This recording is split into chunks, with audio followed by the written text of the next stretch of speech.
Olha, pessoal, deu uma queda aqui na conexão, mas a gente está voltando.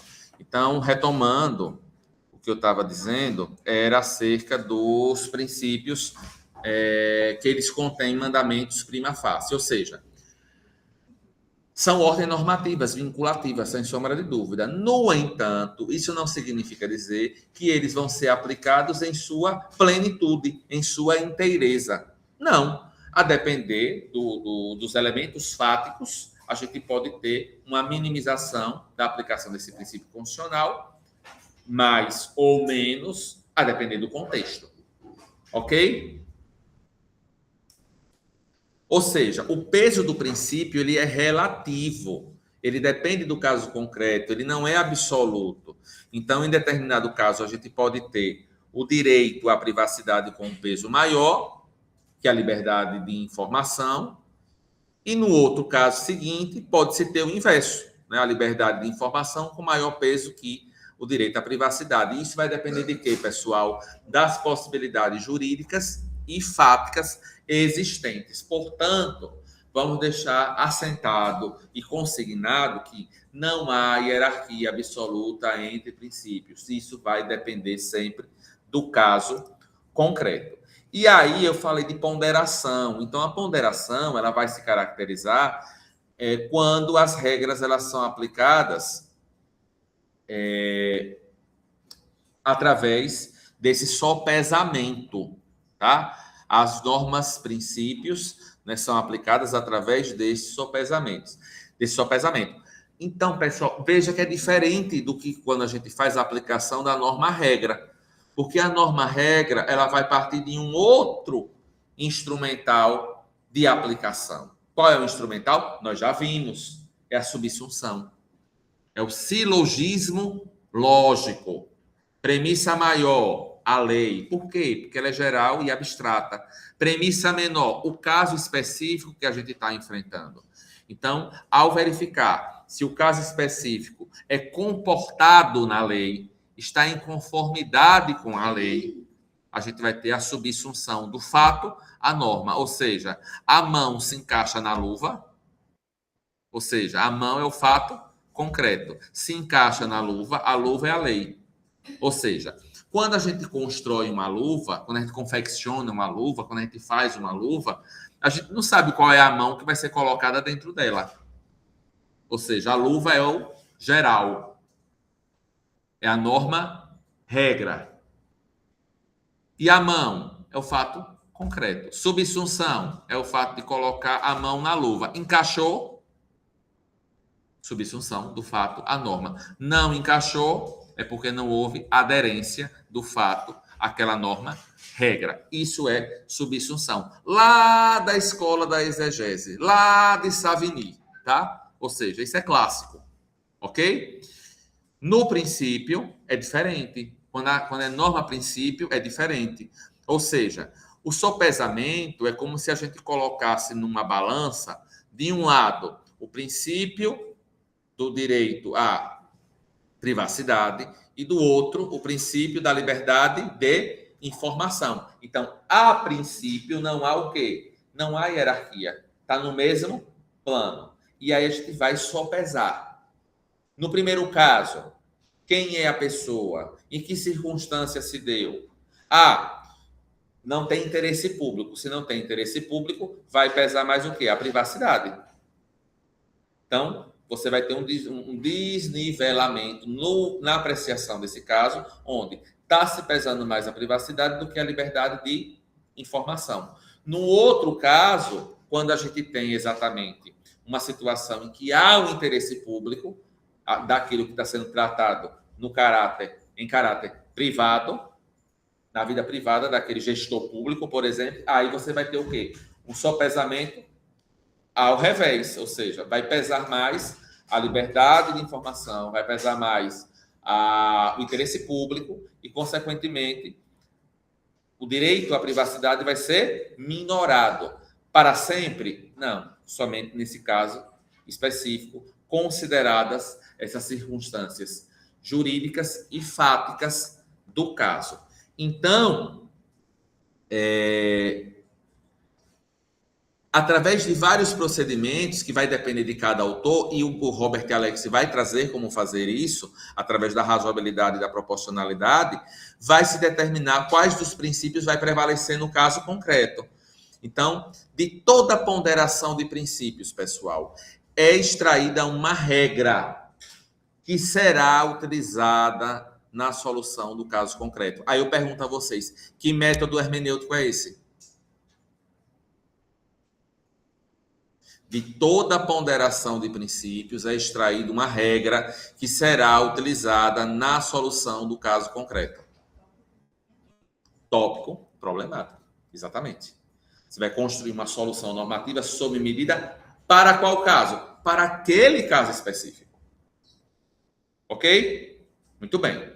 Toda regra, pessoal, é resultado de uma ponderação de princípios, seja feita pelo juiz no caso concreto, seja feita pelo legislador ordinário, pelo legislador constituinte originário, como é o caso das provas ilícitas, que não são admitidas no processo penal. O que é prova ilícita? É uma prova que foi obtida por um meio não previsto em lei, tá? Vamos dar aqui um exemplo. Hã? Mas eu vou trazer um exemplo mais quente, que é o seguinte. Galera que mora em apartamento, né? Galera que mora em apartamento, né? Tem prédio perto e tal, não sei o quê. Aí tem aquela galera que gosta de observar a vida alheia, né? Aí põe a câmerazinha no tripé e fica dando zoom para poder ver o que é que se passa nas outras unidades do condomínio, tá? Moral da história. O indivíduo vai, né, tá lá gravando de forma ilícita, porque está gravando sem autorização, o apartamento do vizinho. E nessa gravação, pessoal, acontece o seguinte: grava-se um crime no apartamento do vizinho, um crime de estupro. E aí o que é que acontece? A vítima não consegue identificar o estuprador, mas a filmagem pega exatamente o momento em que o estuprador está indo embora, correndo, depois de consumado o fato, e ele tira a máscara que está usando, enfim, o capuz, e o vídeo capta exatamente o rosto, tá? Uma terceira pessoa que não tinha nada a ver com a história é acusada de ter cometido o crime de estupro. Eu pergunto a vocês, essa prova foi obtida de forma lícita? Não. Se ela foi obtida de forma ilícita, a regra é que ela não é admitida no processo.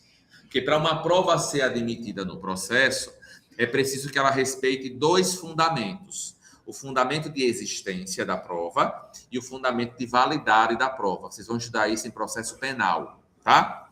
O professor vai explicar isso para vocês, mas eu já estou dando o spoiler.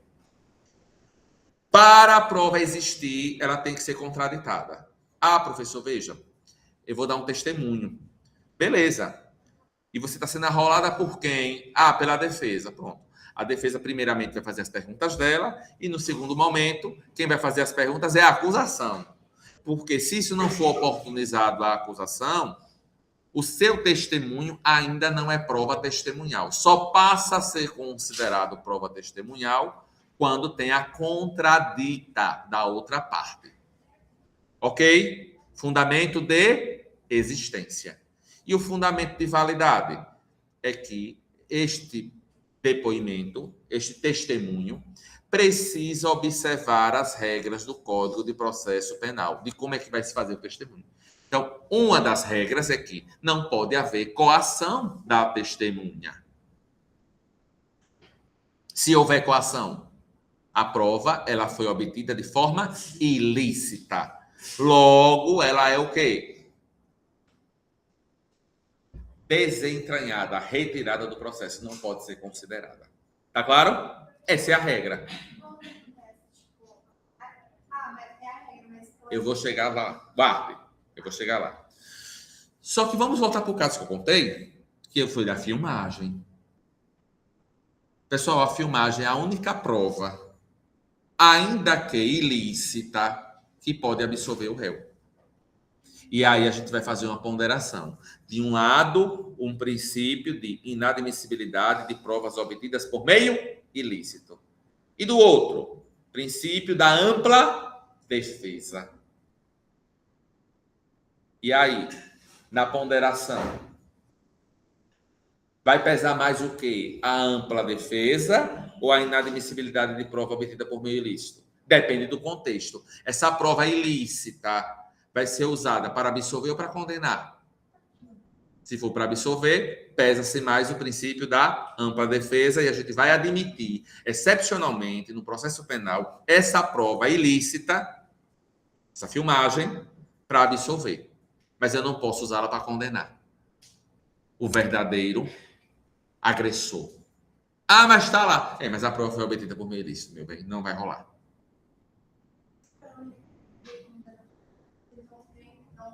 Para condenar não pode ser utilizada. Porque eu não posso ter interpretação constitucional in mala parte. Ou seja, eu não posso ter uma interpretação constitucional para prejudicar o réu. Eu posso ter para beneficiar. Ficou claro? Pronto. Então, isso é o quê, pessoal? Sopesamento. Professor, o vídeo foi obtido por meio de tortura. Ainda que seja para absolver, se foi obtido por meio de tortura, não admite a prova. Porque a tortura é absolutamente proibida. Tá claro? Muito bem. Então, veja que mudou os elementos fáticos ou as fundamentações jurídicas, você pode ter um sopesamento para mais ou para menos, na lógica do mais ou menos, porque a lógica da norma a princípio não é a lógica do tudo ou nada, é a lógica do mais ou menos. Então, de toda a ponderação de princípios é extraída uma regra que será utilizada na solução do caso concreto. Então, toda a regra é resultado dessa ponderação. Então, eu trouxe aqui para vocês o caso da prova ilícita. Tá entendido, minha gente, isso aqui? Belezinha? Tranquilo? Tranquilo, né? Agora, vou até beber uma aguinha, viu, pessoal, que eu tô gravando? Porque agora eu vou falar do negóciozinho que é difícil, mas é fácil. Depois que eu explicar, fica fácil. A princípio é difícil, mas depois que eu explicar, fica fácil. Que é o que? A derrotabilidade.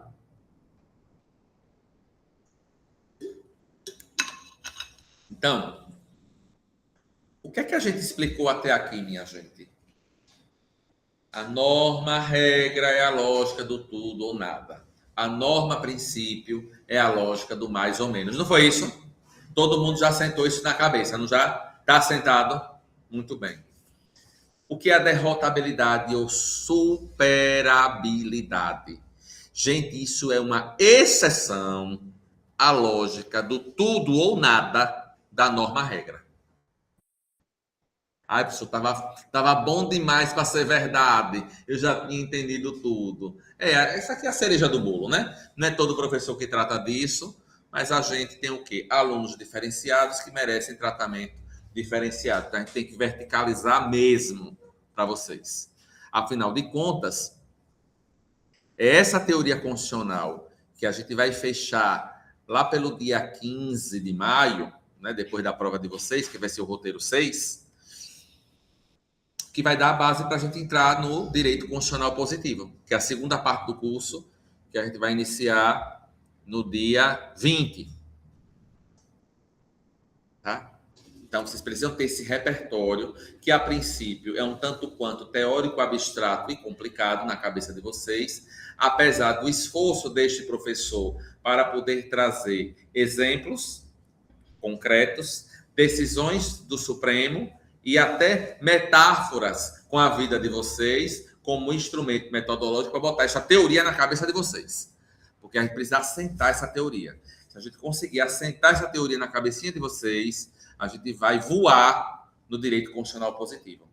Por quê? Porque a gente vai caminhar o tempo todo no que está previsto na Constituição, vai voltar para essa teoria, para ver a aplicabilidade dessa teoria e vai trazer a jurisprudência do Supremo. É assim que o curso vai andar a partir de 20 de maio, tá? Só lá no final que vocês vão ter uma pedreira, né? Mas até então vai ser, entendendo essa parte que a gente estudou até aqui, do direito constitucional, especialmente da teoria constitucional, se vocês dominarem essa matéria da primeira unidade, vocês vão voar na segunda e na terceira com tranquilidade. Vão encontrar alguma dificuldade na quarta, mas a gente está aqui para poder afastar a dificuldade que é no assunto controle de constitucionalidade, que é um mundo de coisa, mas a gente, né, cada dia com a sua agonia. E vocês não estão sozinhos. O professor está aqui exatamente para orientar, para facilitar, para a gente chegar feliz no nosso Natal, da nossa Maringá encantada, iluminada, né? Que eu quero conhecer com vocês. Felizes, não quero ninguém dizendo no final, pelo amor de Deus. Às vezes eu esqueço, minha gente, que está sendo gravado, mas é isso mesmo. Mas voltando aqui, vamos falar de derrotabilidade ou superabilidade. Vocês podem encontrar essas duas expressões na doutrina, tá? Então, eu sempre também procuro trazer as várias nomenclaturas que a doutrina traz, para vocês também não serem tomados, né, por surpresa. Veja, a norma-regra, ela obedece à lógica do tudo ou nada, isso vocês já sabem. Ela sempre deve ser ou satisfeita ou não satisfeita. Não há dúvida. Lembram da questão que eu disse, da condição de elegibilidade para ser presidente da República? 35 anos. Que eu atendo a essa condição e vocês, nenhum de vocês atendem, é tudo ou nada, ok? Joia. Só que, pessoal, existem situações excepcionais em que uma regra, mesmo sendo válida, mesmo sendo constitucional, ela pode ser afastada num caso concreto, específico. Ela pode ser derrotada, ela pode ser superada, né? E ela será aplicada a casos seguintes, mas naquele caso específico ela não será aplicada. Professor, agora o senhor me confundiu, foi todo. Isso é uma exceção, gente. Isso aqui que eu estou trazendo para vocês não é regra. Então, o que é a derrotabilidade? A derrotabilidade consiste na não aplicação de regras válidas em razão da excepcionalidade do caso concreto, cujas circunstâncias específicas não poderiam ou não deveriam ser ordinariamente previstas pelo legislador. Vou citar um exemplo. Vocês se recordam que na pandemia a data da eleição, primeiro turno, foi alterada? Mas foi. Tá? E, veja, isso é uma norma regra. Tem na Constituição, está dizendo lá, né, a data do primeiro turno e a data do segundo turno. Mas em razão da pandemia da Covid-19, o que aconteceu? Houve uma emenda constitucional alterando especificamente aquela regra por conta da questão da pandemia. Ou seja, não se aplicou a regra eleitoral naquela eleição para prefeito. Não se aplicou.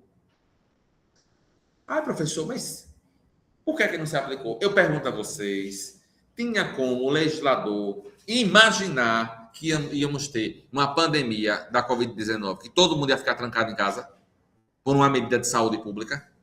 Tinha como prever isso? Não tinha, minha gente. Então, ali nós temos um caso clássico de derrotabilidade de uma norma regra. Por quê? Ou você faz a eleição na data que está prevista na Constituição, ou você não faz. Não tem meio termo. Então, neste caso, não há um descumprimento do ordenamento jurídico, pois se está deixando de aplicar a regra válida em razão de outros princípios que justificam essa não aplicação. O que se faz em realidade, né, é a ponderação de princípios que permite o afastamento da regra.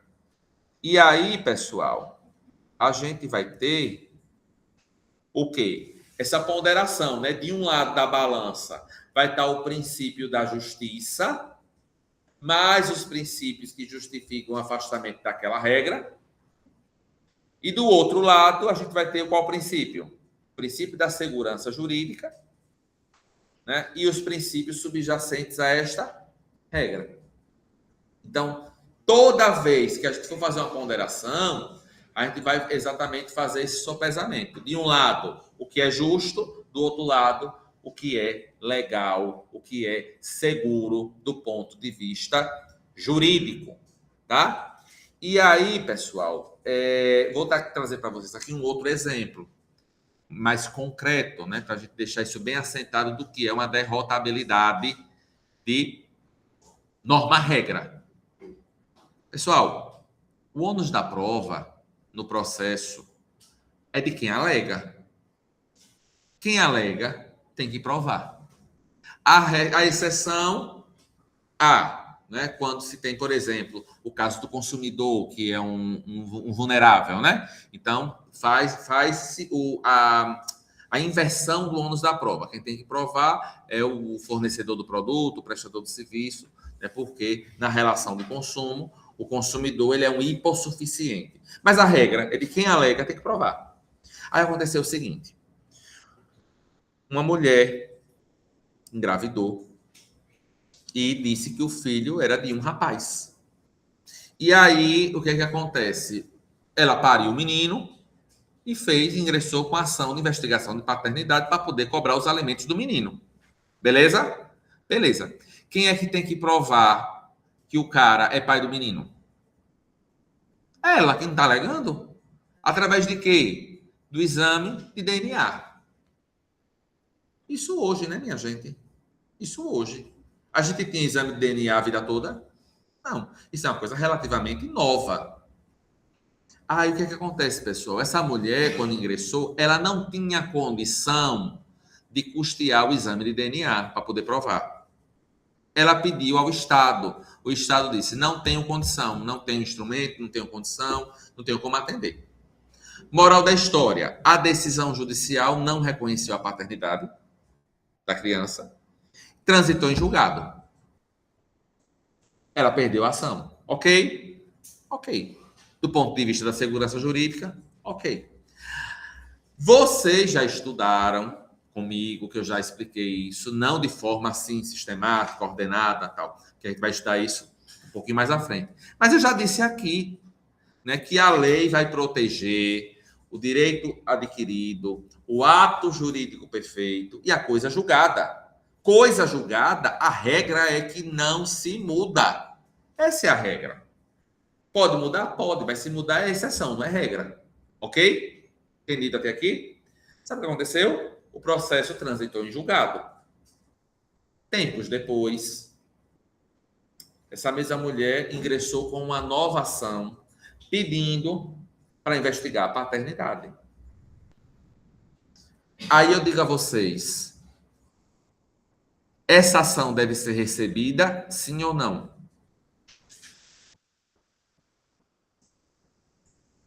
Mudou o fato? Não mudou o fato. Se não mudou o fato, este fato já foi julgado. Não foi? Foi. Caracterizaria o que aí? Coisa julgada. Só que neste caso específico, ela ficou demonstrado que ela não tinha recurso para pagar, fazer a prova, e o Estado também não proveu o meio de prova. Neste caso específico, o que foi que o Supremo Tribunal decidiu? Neste caso específico, a gente vai afastar a regra da coisa julgada, vai relativizar, porque a criança tem o direito à investigação da paternidade. O melhor interesse da criança, a proteção integral dessa criança, e o Estado agora tem como oferecer o exame de DNA. O exame de DNA foi feito no âmbito dessa nova ação, foi reconhecida a paternidade e o rapazinho teve que pagar os alimentos do menino. Isso é um caso típico de derrotabilidade de norma-regra. Porque qual é a regra? Tem coisa julgada, não tem como impetrar nova ação. A regra é que, tendo uma coisa julgada, o novo processo decorrente da nova ação, separado, tá? Porque nova ação junto é outra coisa.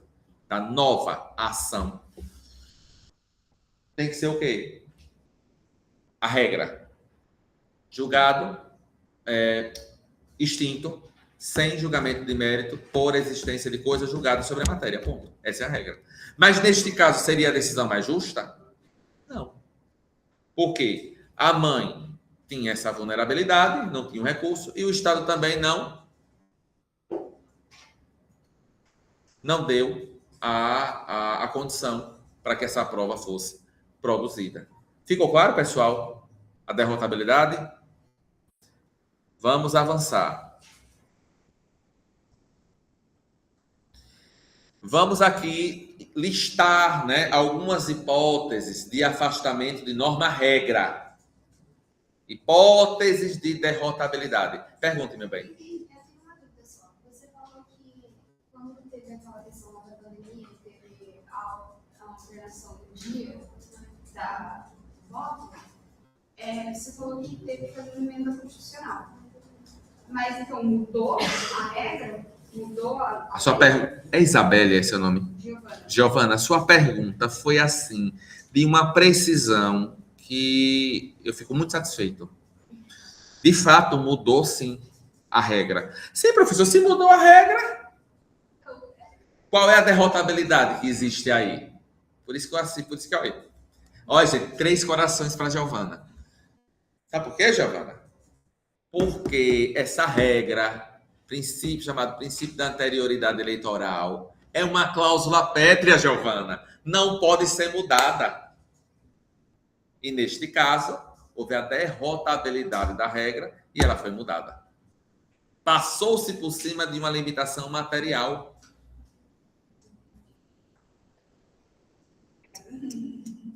Nada, meu bem.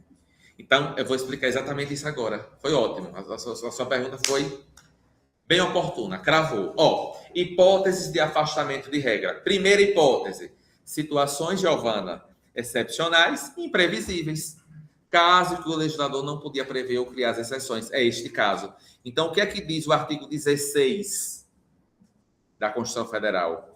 A lei que alterar o processo eleitoral entrará em vigor na data de sua publicação, não se aplicando à eleição que ocorra até 1 ano da vigência, da data de sua vigência. Sabe o que aconteceu, Giovana? Esse dispositivo ele é considerado cláusula pétrea. Trata-se do princípio da anterioridade eleitoral. Essa previsão ela visa evitar mudanças nas regras que possam beneficiar determinados grupos. Aí, sabe o que aconteceu? 2 de julho de 2020, foi promulgada a emenda constitucional de número 107, né, que adia, em razão da pandemia da Covid-19, as eleições municipais de outubro de 2020 e os prazos eleitorais respectivos. Artigo 1º da emenda. As eleições municipais previstas para outubro de 2020 realizar-se-ão no dia 15 de novembro em primeiro turno e 29 de novembro de 2020 em segundo turno, onde houver observado o disposto no parágrafo 4º deste artigo. Giovana, essa emenda foi de quando? 2 de julho de 2020. A eleição foi quando? 15 de novembro de 2020. Respeitou o princípio da anualidade eleitoral? Não. Por quê? Porque aqui é caso de derrotabilidade da norma-regra. Tenha como prever a pandemia da Covid-19 e seus efeitos? Não se tinha. Então, artigo 2º. Não se aplica o artigo 16 da Constituição Federal, que é cláusula pétrea, ao disposto nesta emenda constitucional. Então, como ponderar esse princípio? Que, na verdade, não é um princípio, é uma regra, né? Como derrotar essa regra? Então, esse tipo de regra nunca seria considerada constitucional em uma situação de normalidade, em CNTP, condições normais de temperatura e pressão, como nos ensinos químicos. Como o artigo 16 é cláusula pétrea, uma emenda constitucional não poderia afastá-lo. Igual o entendimento do STF no caso da verticalização, ou seja, toda essa situação excepcional causada pela pandemia justificou a derrotabilidade desta regra. Ficou claro? Vamos para uma segunda hipótese de derrotabilidade.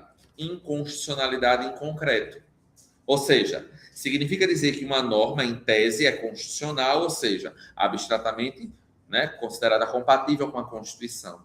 Mas que sua aplicação em um caso concreto pode gerar uma situação de inconstitucionalidade. Vamos citar aqui um exemplo.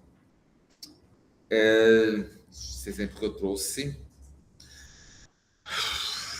Vamos lá.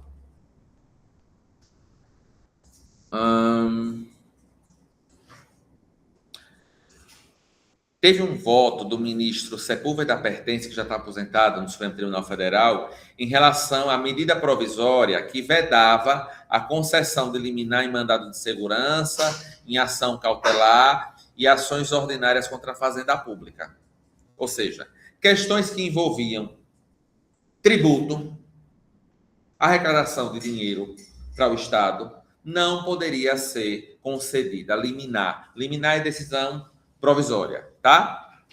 Em mandado de segurança, em ação cautelar e nas ações ordinárias. O Supremo entendeu que, embora essa vedação, em tese, fosse constitucional, nada impedia que, no caso concreto, em controle difuso, o juiz do caso decidisse que, naquela situação específica, a situação é inconstitucional porque viola um princípio maior da Constituição.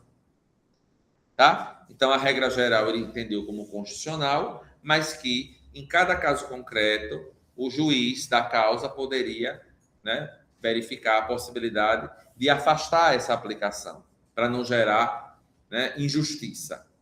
E aqui, na ação direta de inconstitucionalidade 223, em medida cautelar do Distrito Federal, eu vou ler para vocês o que é que o Supremo decidiu. A solução estará no manejo do sistema difuso. Pessoal, o sistema difuso se difere do sistema concentrado, por quê? Porque o concentrado, quem julga é o STF. O difuso é qualquer juiz.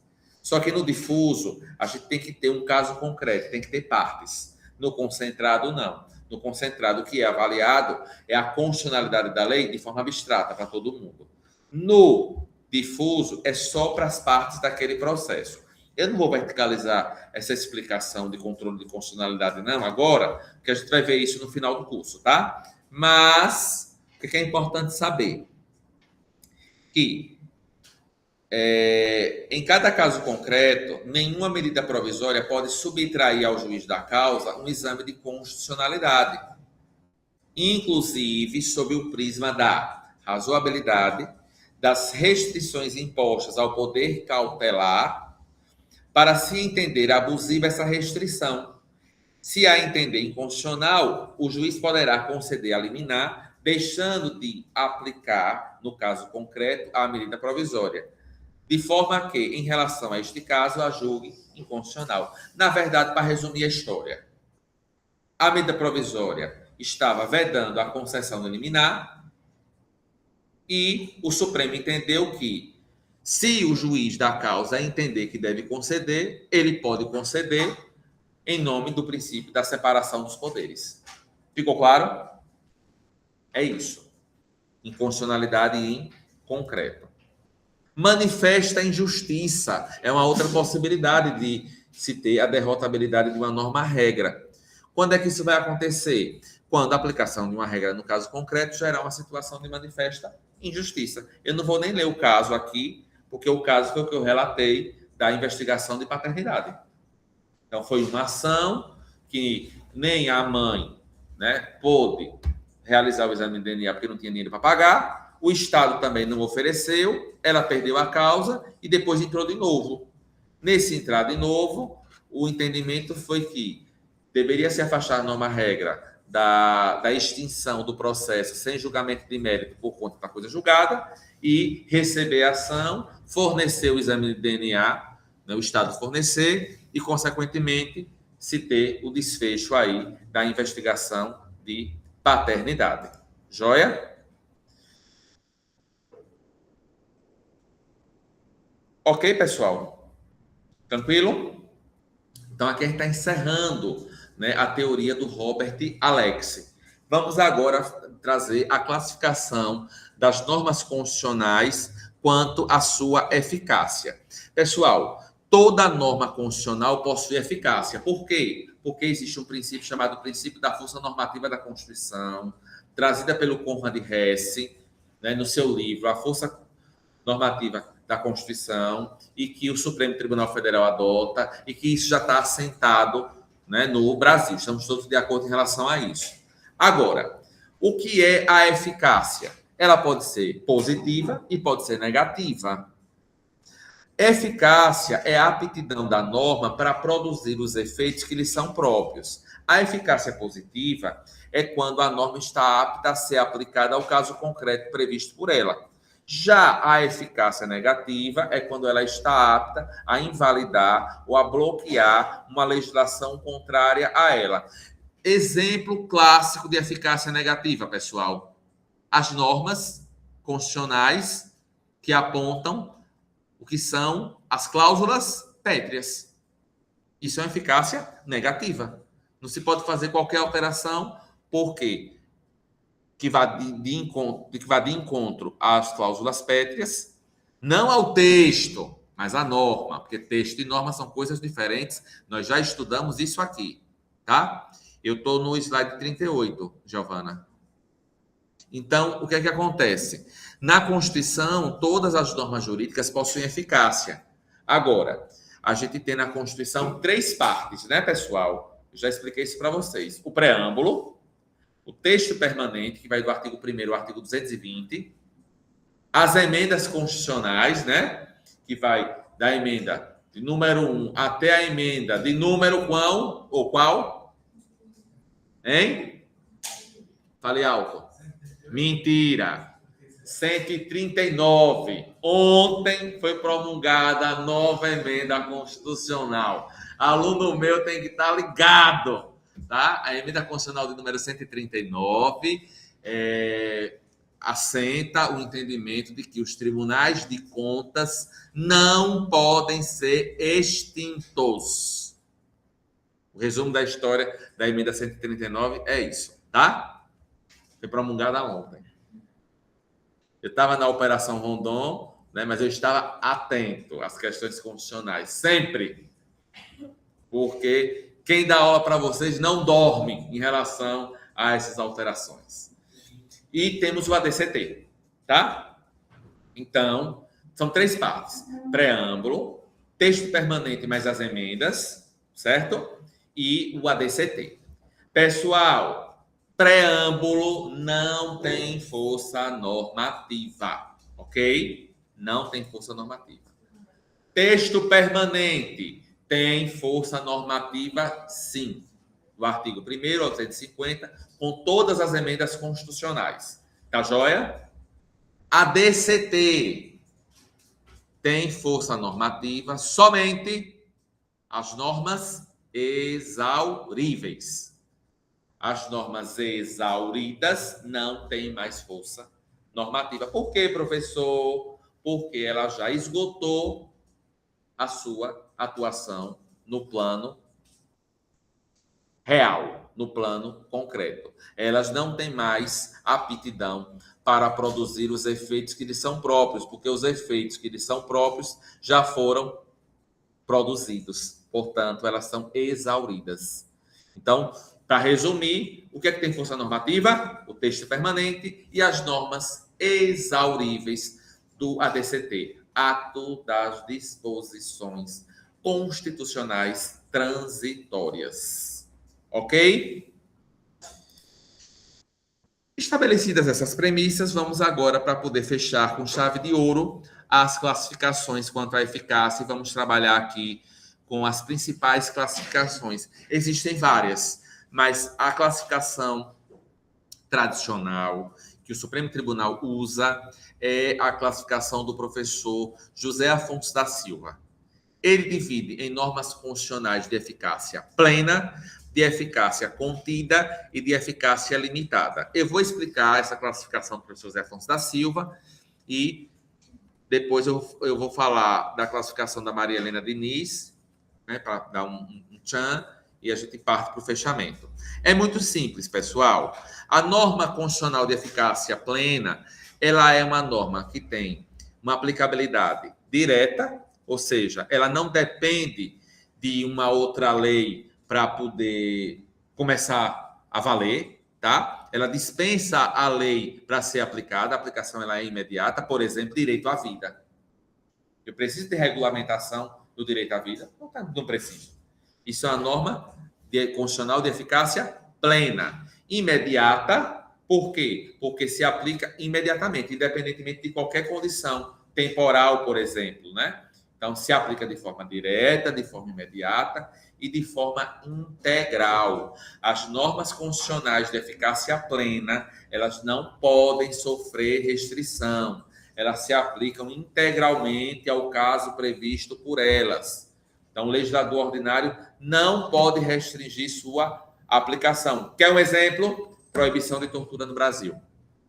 É uma norma constitucional de eficácia plena. Joia? Avancemos. O segundo tipo, ou melhor, ainda na norma de eficácia plena, pessoal, né, a gente tem alguns exemplos, né, de norma de eficácia plena. São normas que tratam de proibição, como a proibição de tortura, de vedação, de isenção, de imunidade. O artigo 53 da Constituição Federal traz aí a imunidade material dos legisladores, né? Então, os deputados, senadores são invioláveis, civil e penalmente, por quaisquer de suas opiniões, palavras e votos. Isso é uma norma de eficácia plena. Um outro, artigo 230, parágrafo 2º. Aos maiores de 65 anos é garantida a gratuidade dos transportes coletivos urbanos. Bom, também norma constitucional de eficácia plena. Então, existe uma crítica, né, que essa norma admite regulamentação. Né? Por quê? Porque toda norma constitucional admite regulamentação.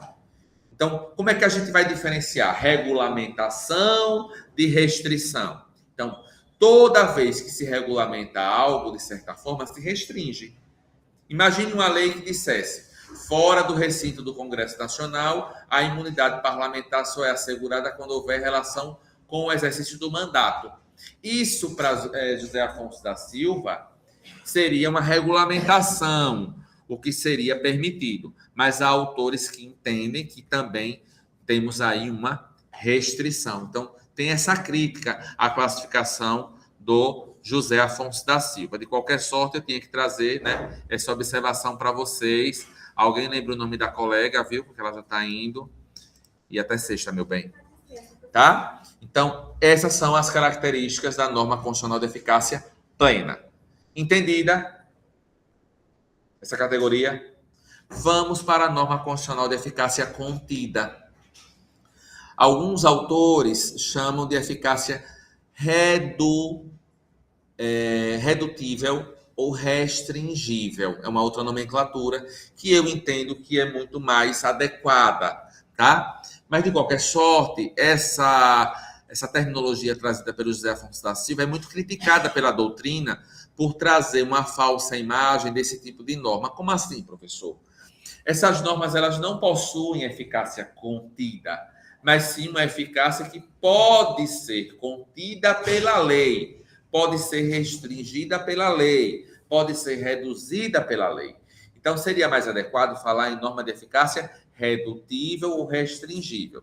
De toda sorte, esse tipo de norma possui algumas características, ou seja, ela também é aplicada de forma direta, ela também é aplicada de forma imediata, do mesmo jeito que a norma constitucional de eficácia plena.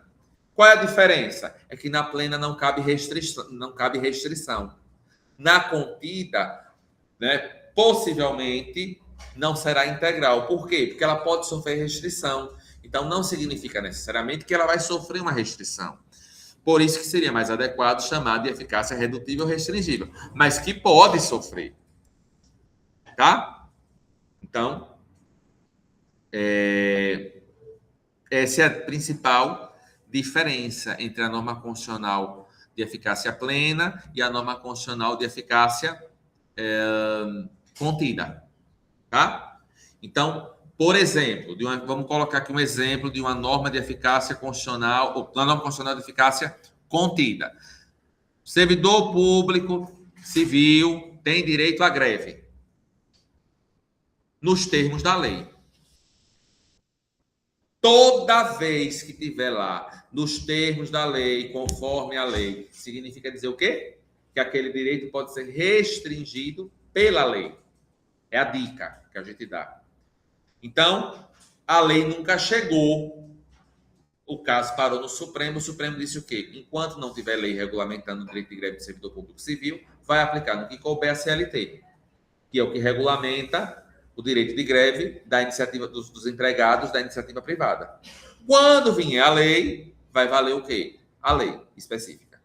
Mas veja que essa lei específica vai restringir o direito de greve do servidor público civil. Ok? Mas o direito de greve está assegurado. Enquanto não vier a restrição, está assegurado. Está claro isso? Normas constitucionais de eficácia limitada. Ela tem as seguintes características. Primeiro, ela é indireta porque ela depende de uma outra lei, né, para poder valer, certo? Então, depende de uma intermediação. Por exemplo, a elaboração de uma lei, né, ou se o legislador ele for omisso, de uma decisão dada em mandado de injunção. Ou seja, depende de uma condição para poder acontecer. É o caso do direito de greve. Precisou de um mandado de injunção para poder valer. Então, a aplicação dela é imediata, porque depende de uma condição. O Supremo...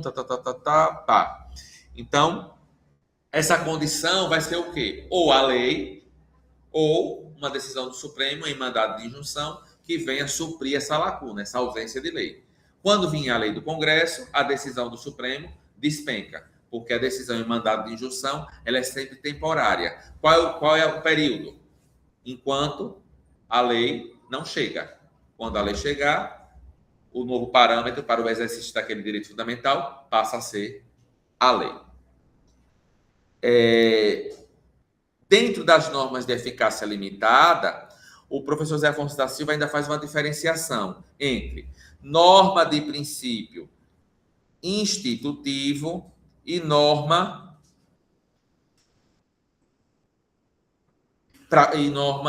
programática.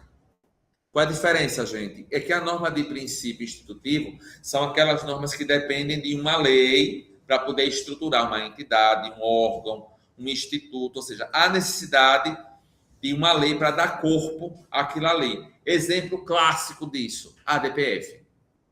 A arguição de descumprimento de preceito fundamental foi criada pela Constituição de 88, nos termos da lei.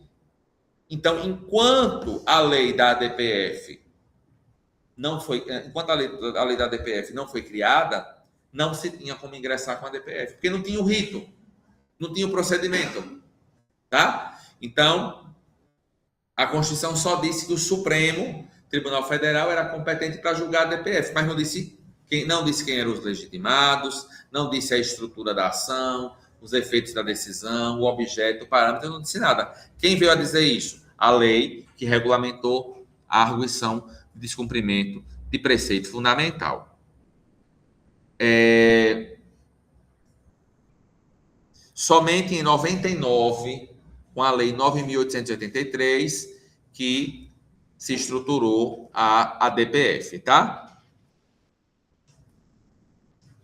Já as normas de princípio programático, pessoal, são aquelas que indicam diretrizes indicativas de fins objetivos a serem perseguidos pelos poderes públicos. Programático vem de programa de ação, ou seja, uma diretriz, um fim, uma meta, um objetivo a ser perseguido pelos poderes públicos.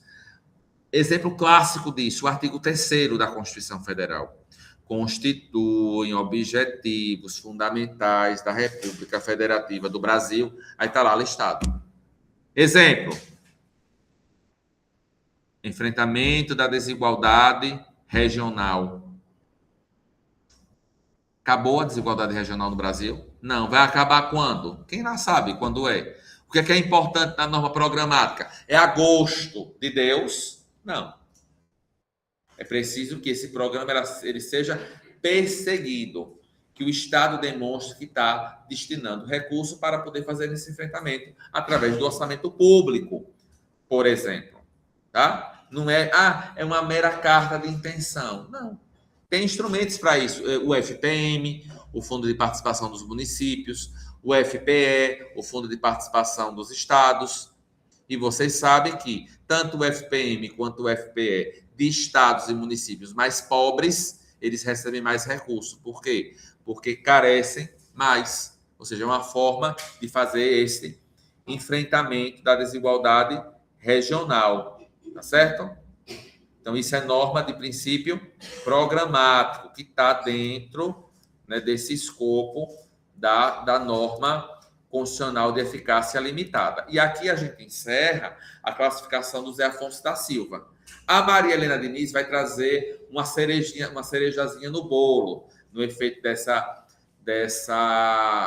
classificação. Ela vai trazer a classificação de normas constitucionais de eficácia absoluta, ou também chamada de supereficazes. Que norma é essa? Ela é muito parecida com a norma de eficácia plena. Por quê? Porque tem aplicabilidade direta, imediata e integral, mas que não pode ser restringida por nada, nem por lei, nem por emenda. Então, a norma ela é absoluta quando ela é cláusula pétrea. Ou seja, não pode ser restringida nem por emenda constitucional. Então, está aqui o artigo 14, né, como exemplo de uma norma constitucional de eficácia absoluta. A soberania popular será exercida pelo sufrágio universal, pelo voto direto e secreto, com valor igual para todos e nos termos da lei, mediante. Então, isso aqui é o quê? Uma norma constitucional de eficácia absoluta, porque é uma cláusula pétrea, tá? Outra classificação também trazida é entre norma de eficácia exaurível ou de eficácia exaurida. Não vou nem entrar nessa discussão que eu já expliquei para vocês. E isso está lá no ADCT, tá? Outra classificação é norma de natureza normativa e norma de natureza não normativa. E essa discussão se dá em relação ao preâmbulo, tá?